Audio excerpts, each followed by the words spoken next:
The education side of PBS is of the utmost importance, in my opinion. I mean, you're looking at a girl who was grateful for my fifth grade teacher pushing in a TV, and then we'd watch Bill Nye for 30 minutes. And I swear that's part of the reason why I'm a scientist. But it's these moments where these teachers can put on something educational, something they trust, they know that's accurate, and then it will spark a conversation where they can continue on that interest in science, where they can foster that inquiry-based learning environment by using these things that you all create here at PBS.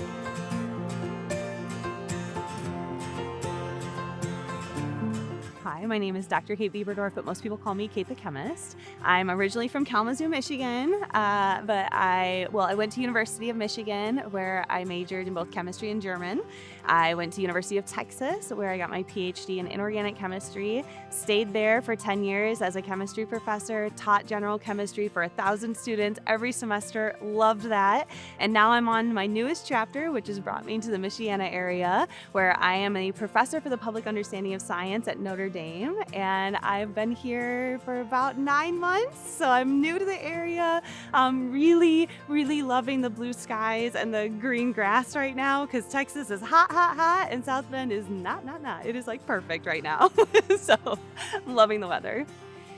My love for chemistry started my sophomore year of high school. So I was 15 years old. I had Mrs. Pelsrock in Portage, Michigan. She was running around the classroom. She was so energetic, so into the science. And honestly, ever since I was 15, I knew I wanted to be a chemist because of her. But I think the scientist brain was there at the beginning. I was always asking questions. I drove my parents crazy with the number of questions I would ask. Why? Why is this? How does this work? Tell me about this. Like, if I take this apart, what's going to happen? Will I be able to put it back together? So I just always want to know what's going on and why. So one thing that research shows us is that if you show up and you do a presentation, yes, you can get kids excited. Yes, you can get them to do hands-on material and kind of go after and experiment themselves.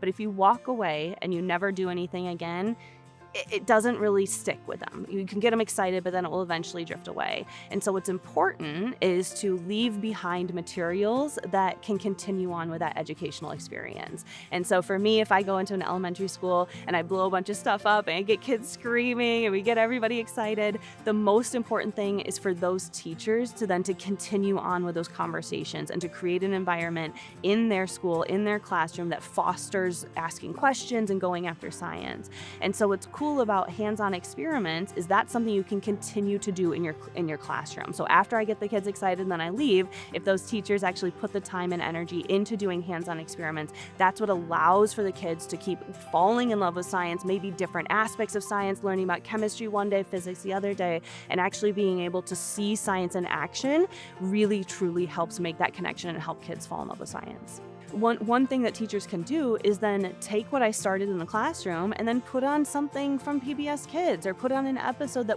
they know they can trust, that the science is accurate. It continues creating a safe space for kids to learn and ask questions. And PBS is great for that. It's a great partner.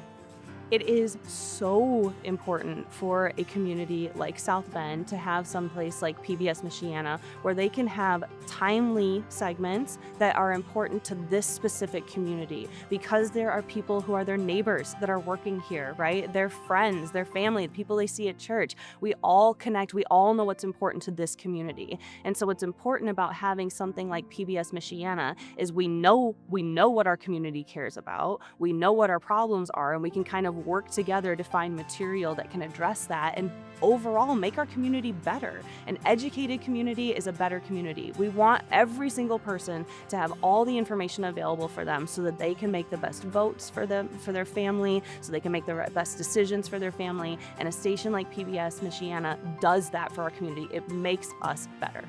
PBS Michiana WNIT is a vital resource for us, our children, and everyone in this community. Help preserve everything that PBS Michiana does and provides for entertainment, education, and inspiration. Please consider becoming a member today.